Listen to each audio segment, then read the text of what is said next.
fur and fabric, not plastic like the toys. So much so that the one thing that we hear about them throughout the series is that these old animatronics collect odors and never get washed, just like an overused and overloved stuffed animal. But the parallels don't stop there. Why is Foxy out of order in FNAF 1? Well, the plushie he's based on is missing its head. How about Foxy's jump scare popping in abruptly from behind a wall? It's awfully similar to the way the brother scares the crying child throughout FNAF 4, in his Foxy mask, no less. And how's Golden Freddy fit into this? Well, in the hidden FNAF 4 Easter egg, we see on the TV that the show Fredbear and Friends features the Golden Fredbear alongside the core four of Foxy, Freddy, Bonnie, and Chica. That's your cast from the first game. The dream of FNAF 1 was inspired by this show and the plushies, hence it not containing any of the other animatronics. Even the fact that the child doesn't have a Golden Freddy plush, and that instead he has his imaginary friend, psychic friend Fredbear, who appears and disappears at will, directly references Golden Freddy's ghostly behavior in FNAF 1 and 2. In fact, every game, design detail, and animatronic can be explained under this theory. The recurring elements of the phone and the fan, right there from some of his favorite toys. The fact that no one in their right mind would work in a place like this?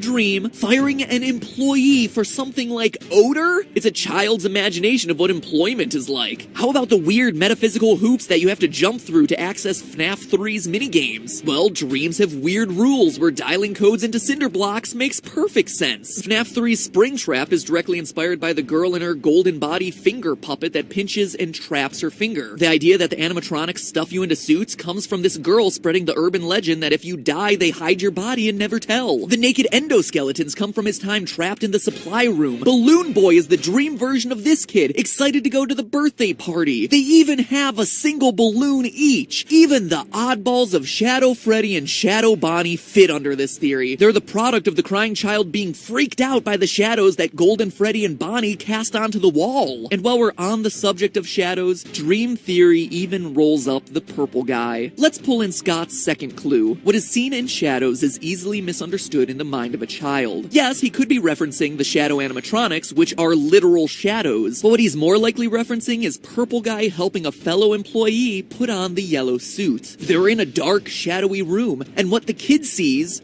or what he thinks he sees, is someone getting violently stuffed into a suit when it's just a mascot putting on its head. Think about how traumatic it'd be if you were a kid and you were at Disneyland and then saw Mickey Mouse suddenly take off its head. It would blow your mind. But we all know that there's no murder happening. It's just employees going about the daily grind. In fact, that's why Purple Guy is purple. In the Atari-style games, shadows are represented not with black, but with purple, as indicated by the shadows cast by the animatronics on stage. That's why Shadow Freddy, Shadow Bonnie, and even the innocent employee in the dark back room, the shadowy purple guy, are such an unusual color. Still skeptical? So was I. Sure, it answers a lot and smooths out the timeline, but there was still one piece of the puzzle that was missing. One thing that was nagging me. It still felt like a convenient explanation, but not an intentional one. Not something that Scott had planned for the series. All I needed was just that one detail that made everything fit together. But then, while writing this script,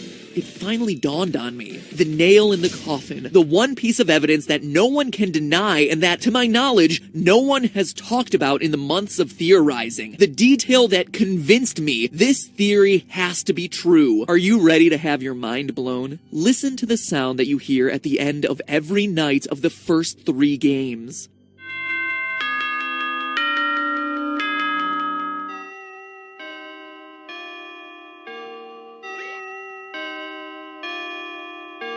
A grandfather clock, chiming the same song every time. Why would the end of my shift in an office be signaled by a grandfather clock chime? It wouldn't, unless I was asleep, dreaming in my house with a grandfather clock right outside my room, just like the layout of the crying child's house we see in the FNAF 4 minigames. 6 o'clock a.m., time to get up. But now let's look at FNAF 4. How does each night end there? A beeping alarm clock. Why? Because we're no longer in the crying child's house. We're in a hospital, trying to recover from being bitten. Hence the pills, IV, and flower Easter eggs. No hospital has a grandfather clock, but they're all equipped with a generic digital alarm clock. This, to me, was the missing link, the piece of evidence that took this theory from convenient explanation for a lot of the game's weirdness to definitive proof that this is what Scott intended. My heart is racing right now. I'm so excited about sharing this with you. It feels like finding the Rosetta Stone, the one detail that unlocks everything else in this huge mystery we've been trying to solve. But at the same time, it's bittersweet, right? Remember what I said at the beginning of the episode? It sounds like a cop-out, right? Like a lazy storytelling cliche. How many of you agreed with that? If you're honest with yourself, I bet a lot of you. You'll notice across my videos I don't cover dream and coma theories very often for exactly that reason. They're too easy, too flexible. Because it's all a dream, weird stuff can be written off, logical errors overlooked simply because it's not actually real. In the theory world, they're OP. They're hard to argue against and can be molded to fit any random collection of details. And for a game like FNAF, where us theorists have spent thousands of hours combing through all the details, making and remaking timelines, bending over backwards to make every last piece of information fit together across the 4 games, it was just a dream reveal invalidates all of that work. It says that none of it really mattered since none of it really happened. And Scott knows this. Let's look at a quote from Scott in his update on Steam regarding the Halloween DLC for FNAF 4. Quote, "The story remains completely hidden. I guess most people assumed that I filled the game with random Easter eggs this time. I didn't. What's in the box? It's the pieces put together. But the bigger question is, would the community accept it that way? The fact that the pieces have remained elusive this time strikes me as incredible and special. A fitting conclusion in some ways, and because of that, I've decided that maybe some things are best left forgotten forever." End quote. To me, the key phrase here is, would the community accept it that way? He knows that it's all a dream explanation would fail to live up to our astronomical expectations. It's underwhelming. What about the puppet? What about the oddly specific detail of the paychecks? How about Scott confirming on Steam that my FNAF 2 theory was almost 100% correct? It's this "will the community accept it" quote that makes me think Scott intended the dream theory to be official, but also understands that ever revealing it would be a huge mistake. Hence him keeping it locked in the box. I mean, you can already see it in the comment threads discussing earlier versions of the dream theory. People enraged by the sheer mention of this thing. Heck, you'll probably see it in this comment section. But it doesn't have to be that way. Sure, the nights themselves may be a series of dreams, but the lore contained within those dreams doesn't have to be meaningless. In fact, it's not. Think about it. The urban legends the kids are sharing had to start somewhere. That crying child clearly saw something that made him scared of these restaurants. And then how do the Atari games fit in? Are they just dreams within dreams? They're not. In researching this episode, I not only found the clues that solidify the dream theory, but also the missing links that we've all been overlooking in putting the FNAF timeline together. Scott's final clue about 4 games, 1 story may be a reference to a crying child's nightmares and eventual death in the hospital, but it can also be referencing the story of the game's primary struggle, the puppet and the purple guy. And next week, we're covering that on an all-new Game Theory Saturday the 19th at 3 o'clock p.m. Eastern Time, 12 o'clock p.m. Pacific Time. That's noon for all of you currently trying to figure out whether that's midnight or noon. I know, I get it confused all the time too. Why am I telling you the time it'll be published and uploaded? Well, we're covering that story, followed up immediately by a live stream discussion where I, and hopefully a few other theorists, will be able to answer your questions as we close out the year with the definitive answers to this incredibly mysterious series. And I want you guys to be there so you can ask your questions and talk about all this together with us live. So remember, that's Saturday the 19th at 3 o'clock p.m. Eastern Time, noon Pacific Time for that episode, followed immediately by a live discussion with you guys. I cannot wait to share all of this with you guys. And in the meantime, remember, that's just a theory. A game theory. Sweet dreams.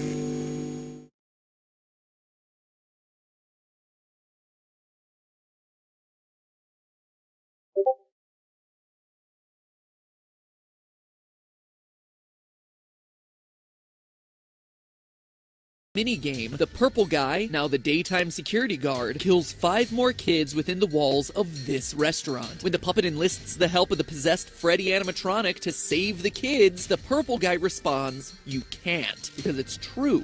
They're already dead. That said, a case can be made that the puppet successfully gets these 5 souls into animatronics too. Notice that before this, 6 characters were possessed, but now there are 5 new animatronics in this location. Toy Bonnie, Toy Freddy, Toy Chica, Mangle, and Balloon Boy. 5 spirits for 5 robots? Quite the coincidence, don't you think? Additionally, we hear from Phone Guy that around this time, the toy animatronics inexplicably become more aggressive towards adults, but stay friendly towards kids. The only explanation here is that the 5 new child spirits are given life in the new toy suits by the puppets, but these spirits are angry. The pizzeria is gonna close, but not before one final birthday party, where angry and eager for revenge against their killer, these newly created, possessed toy animatronics lash out at their murderer, the purple guy, who they know as the daytime security guard. Except, bad news, purple guy is long gone. He did his business and got out. In his place is Jeremy, night security guard moved to the day shift, wrongfully attacked by a vengeful toy animatronic the day of the birthday, losing his frontal lobe and coining the now iconic Bite of 87 moniker in the process. This causes the location to be shut down and the toys to be scrapped. Animatronics from here on out are no longer allowed to walk around, and with Jeremy out of commission, Phone Guy volunteers to take over the position of night guard. Which brings us to our conclusion. The story comes to a final head in 1993. We know it's that year because of the minimum wage rate at the time, as well as the 11/12 date on the check. It doesn't matter if you're working night or day shift, all workers get paid on Fridays, and November 12th, 1993 landed on a Friday. It just fits. So Fazbear Entertainment tries to reopen the FNAF 1 location with the original animatronics and Phone Guy as security night guard. With the restaurant reopened one final time, we see this scene, where the puppet is waking up the spirits inside the animatronics one final time. It's time to get their revenge on Purple Guy at last. Phone Guy gets killed, and as we see in the final news article on the wall, no one comes to the restaurant because of its dark, tragic history, with the franchise closing at the end of the year. Sometime after, Purple Guy returns to the building, dismantles the suits, but in doing so, unwittingly unleashes the spirits of the dead children, who attack and kill him, and if they're reunited by the puppet in Happiest Day, finally receive their peace. Well, that is until Fazbear Fright opens and unearths Springtrap, but with all the other animatronics at peace, the puppet must get his hands dirty one final time, returning to burn down the building and finish Purple Guy off for good. Or not. Like any good horror story ends. So what about the Phantom animatronics, Shadow Freddy, and all that? Stay tuned, we're going to talk about those during the live stream immediately after this episode. The video's getting really long at this point, so I want to kind of close it out here. But as we close out here, I have to ask you this. Was that answer satisfying? You see, that's the beauty of the dream theory and the frustration of anything else. There's so much lore, so many puzzle pieces to fit together that in order to account for everything, the story can't get much simpler than that. Dream theory in this instance is so satisfying here because it explains all the messiness of the lore in broad, easy to understand strokes without you needing a PhD in FNAFology to understand what's going on. Sure, it is possible to fit the details together cleanly, but it's not an easy to follow story. It's almost like you need a full-length book to truly put all the pieces together. Okay, I get it. Scrap everything I just said. Scott's got a book. Another FNAF video made moot by a Scott Cawthon announcement. Or not. This is actually a last-minute update. I'm recording this literally hours before the video and live stream tomorrow, but it was just too important to leave out, because it looks like Scott agrees with my conclusion. For once! The story is indeed just too crowded to be satisfying. When talking about the new novel, which, true to form, released early, he said the following. Quote, "The truth is that after a while, lore becomes so dense that there isn't room for a story anymore. Sometimes the timeline gets so full that the only way to tell a real story is to have the story set in a different timeline." End quote. So there you have it. Dream theory for your simple answer, and a 20-minute long timeline for those of you who want something a bit more complete. So which do you find more satisfying? Well, let's talk about all of that live right now. Hello, Internet. Welcome to Game.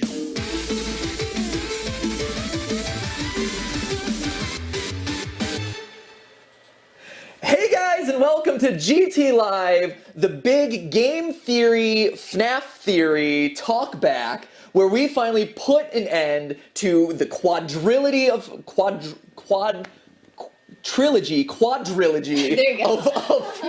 Almost there. As a good way to kind of cap off the year and of this game that we have been endlessly talking about, doing video after video of, and now we have the story. The Halloween update is out. The book, surprise, surprise, came out yesterday. Thanks a lot, Scott, for that one. True to form, Scott has it in his hands, is like, let's just put it up there. So today, we're talking about the theory that you just saw, the theory from last week, the dream theory. We have our trusty FNAF theory. How you doing, Blank? Oh, he's out. No. Oh.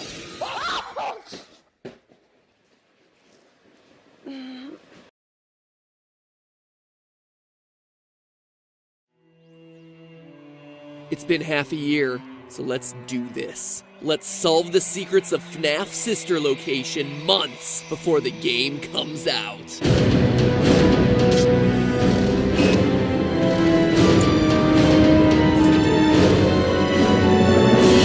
Hello, Internet! Welcome to Game Theory, where today the goal is to solve the biggest gaming mystery of 2016 before it even exists. For once, I'm gonna get the jump on you, Scott Cawthon, and here's how I'm gonna do it. We all know that Scott loves dropping little teaser hints on his site, but this time, he's tipped his hand a bit too far. Enough for me to get a solid theory going on a lot of key elements we'll see hidden throughout his newest installment, Sister Location. And while some clues come from the teaser images and trailers themselves, the biggest revelations this time have come from the source code on Scott's website. So get ready for a comprehensive preview of what Scotty has in store, because by the end we'll have looked at every, and I mean every element of this franchise, from the original series of games, to the novel, to FNAF World, to the ever-evolving source code on scottgames.com, in our attempt to expose the facts behind the next trip to Freddy's. Now, Scott hiding hints in the coding of his site is nothing new. It was the source code that started the whole Bite of 83 versus 87 debate back during FNAF 4. But this time it's a bit more than just a mere hint of what's to come. It is a fully fledged story. So let's take this line by line. This first big chunk at the beginning starts off like a collection of letters and punctuation, but upon further inspection you can make out repeated numbering patterns and letter combinations representing days of the week. When pieced together, it becomes a schedule looking like this, listing out the days when certain animatronics are either available, booked, needed for a private party, or mat,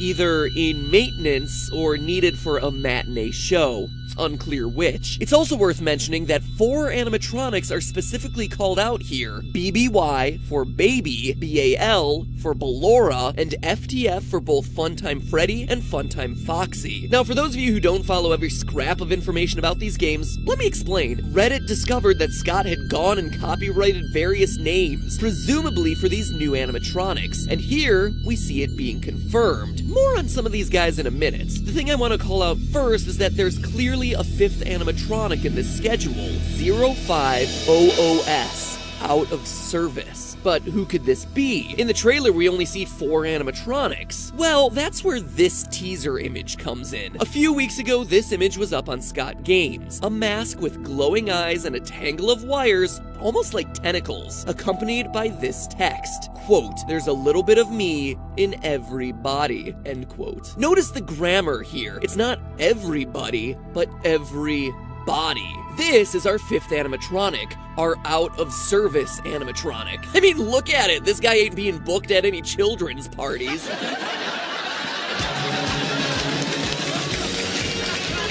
But that's not all we can conclude about him. The text indicates that a piece of him, his soul, his mechanisms, whatever, is in every other animatronic body. This could have 2 possible explanations. Either he's possessed the other animatronics and is controlling them, which would explain the "don't hold it against us" line from the teaser trailer we hear over and over again. Don't hold it against us.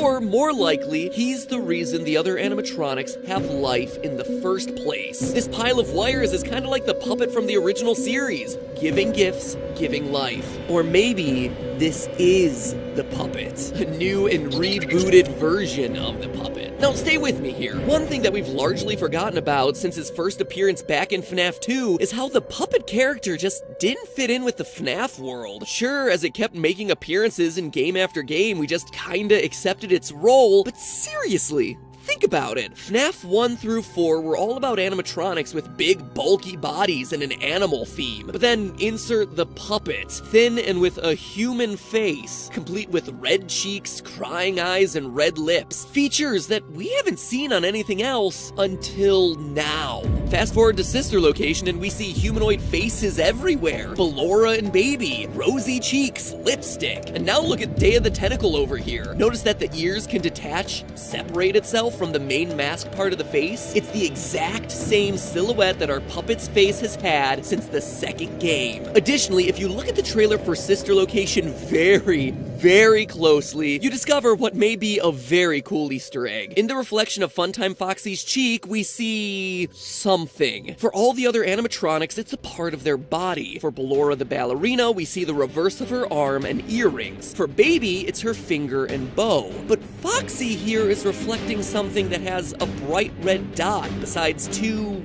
colored streaks, aka a bright red cheek and two streaming tear tracks. It's like that time we covered reflection mapping to find Super Smash Bros. Hidden location. Could that be the puppet's face reflection mapped onto the model of Foxy's skull? Regardless though, if you ask me, we haven't seen the last of the puppet in whatever form he comes in, and based on the designs of these characters, Sister Location might finally be giving us the origin story we've long been waiting for. Now, hopping back to the source code, the next section shows us that there seems to be 3 file directories for various clients. The first is for a place called Chica's Party World, the second for private birthday parties, and the third for CRMN Institute. I can only assume Carmen Institute or Criminal Institute. This starts to tell us a lot about the setting and universe of Sister Location. First, many people have speculated that the industrial feeling setting shown during the trailer for the game is a factory for the robots. I think we can get a bit more specific. Considering the availability schedule that we just covered and the client folders with various needs for birthday party supplies, it feels like this new setting will be a storage facility and distribution center for the animatronics, responsible for shipping them out to various gigs across the Fazbear locations. The reference to Chica's Party World builds out the lore of the universe, showing another spin-off location to the restaurants, but also strikes me as just that, a reference, a fun Easter egg, referencing the one animatronic who won't be appearing in this new game. So far, we've seen versions of Freddy, Foxy, and a Bonnie hand puppet, but Chica has been noticeably absent. And honestly, I think it's gonna remain that way. For some reason, it just feels like she doesn't fit in this new world. And so the mention of Chica's Party World is a fun wink and a nod to a character that will be sorely missed. But to me, of all this section, the most crucial client is the last one, the CRMN Institute.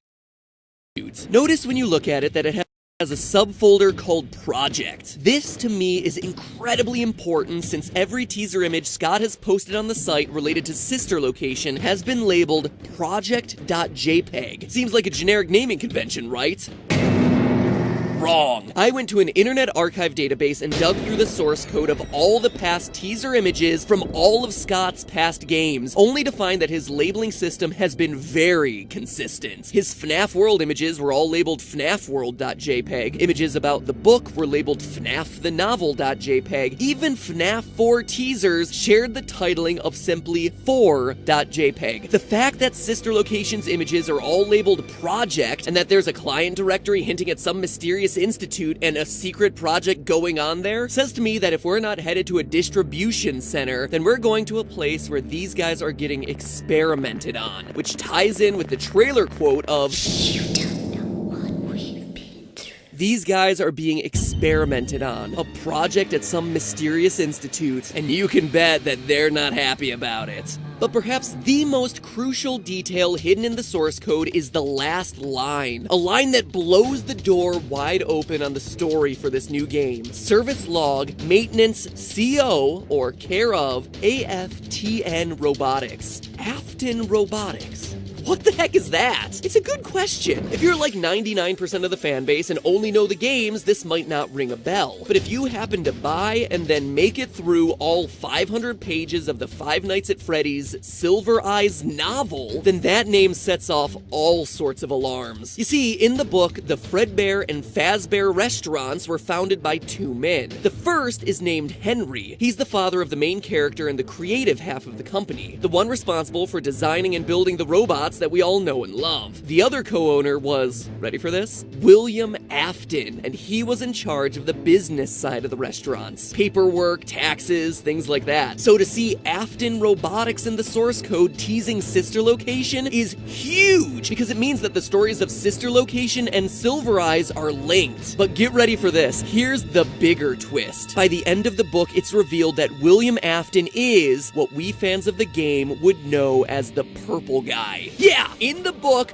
Purple Guy is revealed. Afton is the one who kidnaps and kills children while wearing Fredbear-themed suits. His first victim is Henry's son Sammy, followed by 4 other kids, whose souls eventually possess the infamous suits. So, through these source code teasers, not only has Scott confirmed that this new game will be tied to the lore of the book, but will be dealing with a robotics company founded by and named after the child-killing Purple Guy. Now that's already a huge mind blow, and I'm about to go further, but before I do, let's address the elephant in the room, the canonicity of the book. The internet, by and large, dismissed Silver Eyes under the assumption that Scott said it's not canon to the first 4 games, but that's not entirely true. If you read his entire statement, and I understand that it's hard for you internet since it's 3 whole paragraphs that aren't summarized with a TLDR line, he actually says, quote, "Sometimes the lore of something can become so crowded that you can't tell an original story anymore. The first 4 games and the books should be considered to be separate continuities, even if they do share many familiar elements. The book is canon just as the games are. That doesn't mean that they're intended to fit together like 2 puzzle pieces. The book is a reimagining of the Five Nights at Freddy's story," end quote. And this makes sense, right? The first 4 games were crushed under their own convoluted lore and fan base dedicated to making every new toe added to Foxy mean something. Now, I'm not saying that's a bad thing to have people enthusiastic about your story, but it does become limiting when you make continuity errors or want to do something new with these characters. And with the Five Nights at Freddy's movie coming ever closer, it becomes even more important. There needed to be room to insert actual characters into this story. You can't make a movie out of some pre-taped phone tutorials and silent furry monsters. Thus, enter Silver Eyes, which builds out new characters, new faces, and new stories that can be told in the setting of these games. So yeah, the separate canonicity of the book makes sense, but as Scott said, it's a reimagining, and obviously there's gonna be a lot of crossover, and based on that Afton clue we just saw, Sister Location is gonna be bridging the line more and more. So does any of this matter? Yeah, actually a whole lot, because if we take the Silver Eyes Sister Location connection to its logical conclusion, huge pieces start to fall in place. Let's start by working backwards. Based on the trailers and teasers, Sister Location's main animatronic is this clown girl, Baby. But the teaser trailer isn't the first time she appears. She's introduced at the end of the FNAF World Update 1.2, something we discovered in our playthrough of the game over on the GT Live channel. Once you collect all the characters and beat Chica's Magic Rainbow, long story not worth explaining, you're immediately taken to a cutscene where a mysterious figure at a desk apologizes to you for creating a robot that cannot be deactivated. The bot's name?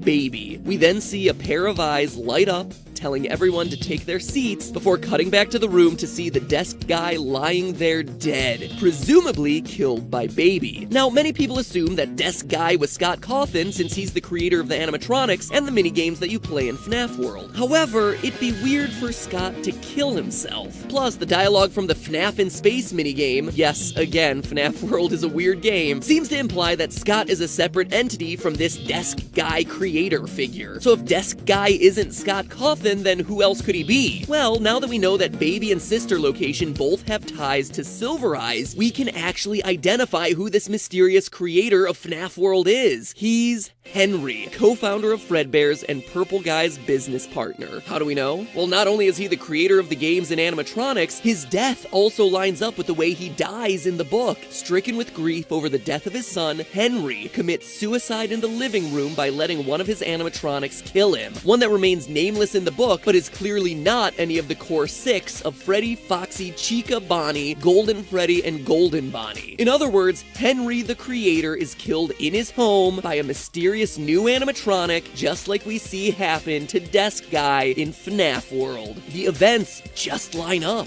Now that's all the stuff that I feel really confident about, but now let's have some fun and take it even further. Admittedly, I don't think that this is where Sister Location is headed, but there is enough of an evidence thread to take us to some awesome extremes. So let's have a little bit of fun with this, shall we? First, notice how Baby is introduced to us at the end of FNAF World as 2 yellow eyes in the dark. And what's the first image we see in that game? 2 yellow eyes in the dark, along with the iconic ending line from FNAF 4, "I will put you back together." It's also the last thing that we see in the true ending to the game. 2 yellow eyes saying, "I will put you back together." Now, I know what you're thinking. There's no way that those are Baby's eyes. 1, why would she say that when she wasn't even in FNAF 4? And 2, we all know that that line and those eyes belong to the imaginary friend, Psychic Friend Fredbear. He's here, he's there, he's everywhere. Who you gonna call? Psychic Friend Fredbear. Well, don't be so sure. Let me remind you of something. In the FNAF 4 cutscenes, each character has a specific color for their dialogue. Number 787878 for the brother, FFFFFF for crying child, 57C0FF for the brother's friend, etc. Psychic Friend Fredbear's dialogue for all of his lines is always the FFFF57 shade of yellow. And yet, for the final lines of "You're broken, we're still your friends, I will put you back together," it's a different shade of yellow, FFFFA0. Similar, yes, but definitely different from Fredbear. So very intentionally, Scott made this a different character, but in a strange twist, it's actually a color of dialogue shared with one other character we see in FNAF 4, Pigtail Girl.